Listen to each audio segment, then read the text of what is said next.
Deus não é justo. Capítulo 9.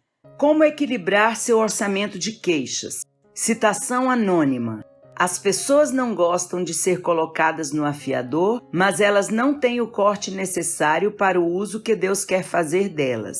Não seria divertido gastar dinheiro sem jamais se preocupar com a situação de sua conta bancária? Claro que sim. Isso daria uma sensação de liberdade.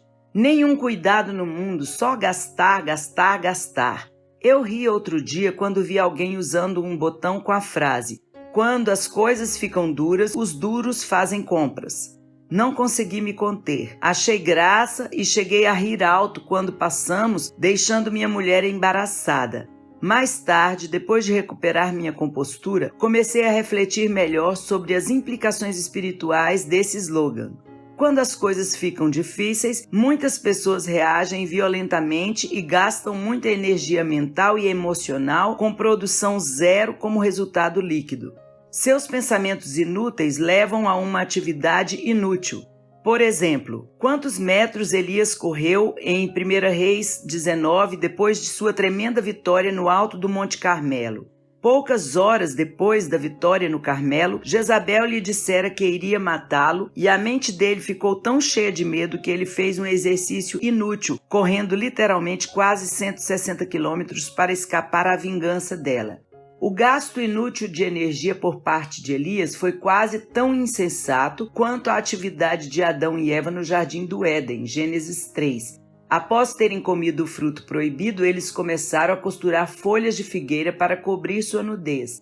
Nunca vi uma folha de figueira, mas me contaram que quando plenamente desenvolvidas, elas têm mais ou menos o tamanho de um prato comum. Uma folha de figueira, porém, quando tirada da árvore, fica reduzida ao tamanho de uma xícara de chá em 24 horas. As ideias inúteis levam a atividades inúteis? Claro que sim. Essa é a razão da importância de organizar a nossa mente, alimentando-a com instruções detalhadas da palavra. Se não fizermos isso, não poderemos corresponder quando a vida nos apresentar uma conta que exige pagamento imediato. Posso falar com autoridade sobre este assunto porque gastei demasiado em meu orçamento de queixas mais de uma vez.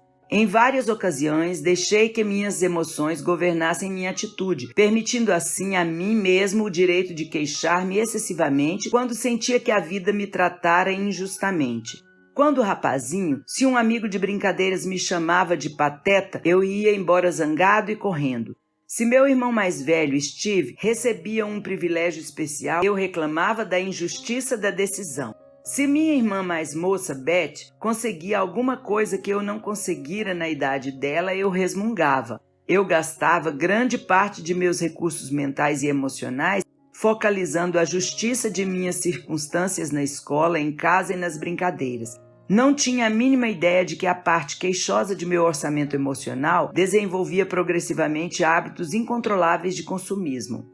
As coisas chegaram ao ponto em que, aos 17 anos, encontrei-me arrogantemente parado na porta de meu quarto, com as mãos enfiadas nos bolsos, dizendo a meu pai que eu o odiava e a tudo que ele representava. À medida que as circunstâncias se tornaram mais intoleráveis, decidi sair de minha casa em Alberta, no Canadá, para viajar de carona, sem destino por toda a América do Norte. Numa fria manhã de inverno, fiz exatamente isso. Fui embora com $24 no bolso, deixando as restrições para trás. Finalmente livre, ou era isso que eu pensava. Se conseguisse localizar meu livro de recortes e mostrar algumas fotos verbais de minhas aventuras na estrada, elas incluiriam 1. Tentando pegar carona a 32 quilômetros da civilização no meio das montanhas rochosas. Canadenses com uma tempestade de neve a caminho. Ansioso. 2. Vendendo valentemente revistas em Vancouver, Colômbia Britânica, tentando ganhar alguma coisa. Desiludido. 3. Passando quase 3 semanas numa prisão de delinquentes juvenis em Portland, Oregon. Aterrorizado. 4. Tentando obter uma carona durante 15 horas, preso em Lodge, Califórnia. Frustrado. 5. Limpando neve em muitas portas em Seattle, Washington. $58 mais rico. 6. Pedindo esmolas e roubando lojas em Victoria, Colômbia Britânica, excitado. 7. enganando um ministro em Banff, Alberta, $30 mais rico. 8. Dormindo ao lado da estrada em Weed, Califórnia, solitário. 9. Sentado num serviço noturno da igreja como um hippie cabeludo, depois de tomar drogas e beber uma cerveja numa festa à tarde em Butba Harbor, Maine. Divertido. 10. Rodando pelas montanhas de Sierra Nevada, na Califórnia, num Carmanguia a 90 km por hora enquanto o dono do carro dormia, exultante. 11. Trabalhando como ajudante de padeiro num restaurante de luxo em Portland, Maine, aborrecido. 12. Dormindo sob as estrelas num parque da cidade em algum ponto numa província na região oeste do Canadá, com cowboys que detestavam hippies bebendo ruidosamente cerveja e festejando a cerca de 60 metros de distância, amedrontado. Meu programa pessoal de relações públicas dizia a todos que eu não tinha preocupações, mas por dentro me sentia vazio e sem recursos. Pesava sobre mim a dívida da culpa.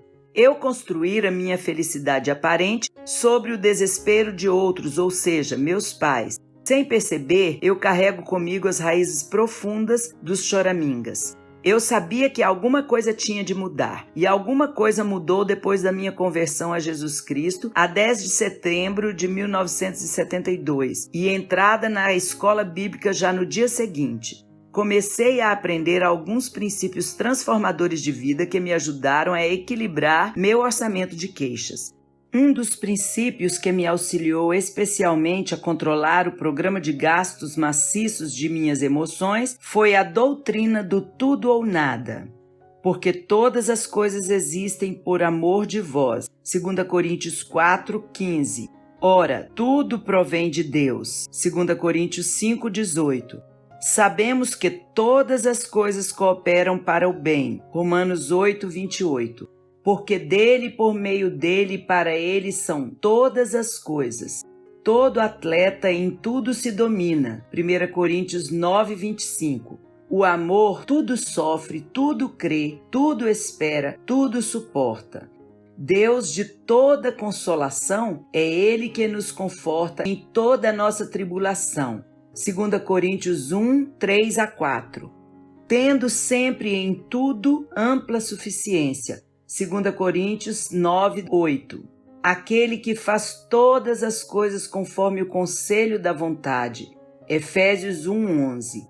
Fazei tudo sem murmurações nem contendas. Filipenses 2:14. Considero tudo como perda. Filipenses 3:8. Lançando sobre ele toda a vossa ansiedade, porque ele tem cuidado de vós. 1 Pedro 5:7. O Deus de toda a graça, 1 Pedro 5:10, e Deus lhes enxugará dos olhos toda lágrima, Apocalipse 21:4, ou nada façais por partidarismo ou vanglória, Filipenses 2:3, porque nada temos trazido para o mundo, nem coisa alguma podemos levar dele, 1 Timóteo 6:7. Ora, a perseverança deve ter ação completa para que sejais perfeitos, amadurecidos e íntegros em nada deficientes. Tiago 1:4. Porque sem mim nada podeis fazer. João 15:5. Se não tiver amor, nada serei. 1 Coríntios 13:2. Para Deus não haverá impossíveis. Lucas 1:37. A carne para nada aproveita. João 6:63. Grande paz têm os que amam a tua lei, palavra. Para eles não há tropeço. Salmo 119, 165. Como deve ter notado, cada versículo contém a palavra tudo ou nada. A conclusão notável é que quando a palavra tudo é usada, ela significa tudo mesmo, não apenas 99,9%.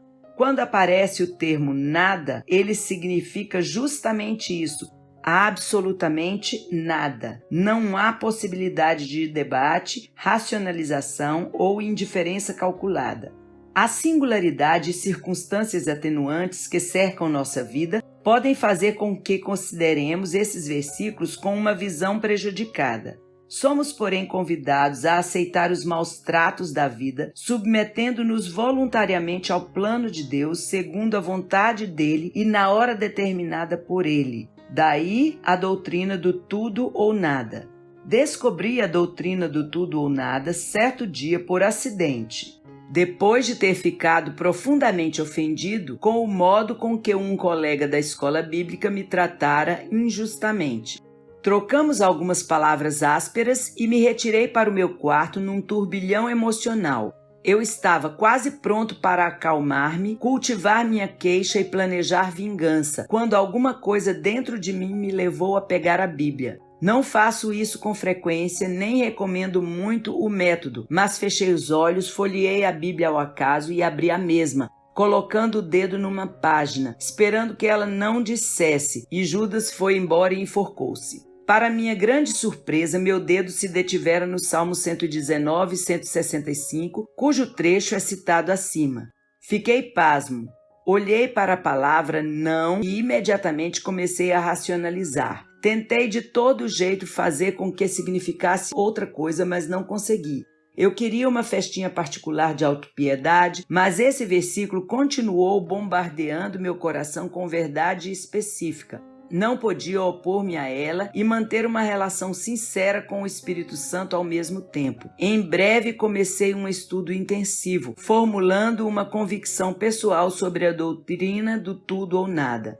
Esta convicção capacitou-me não só a arrepender-me da atitude desagradável que tivera para com meu colega, como também a pedir e receber perdão pelos erros cometidos contra meus pais durante os anos de rebelião em minha juventude.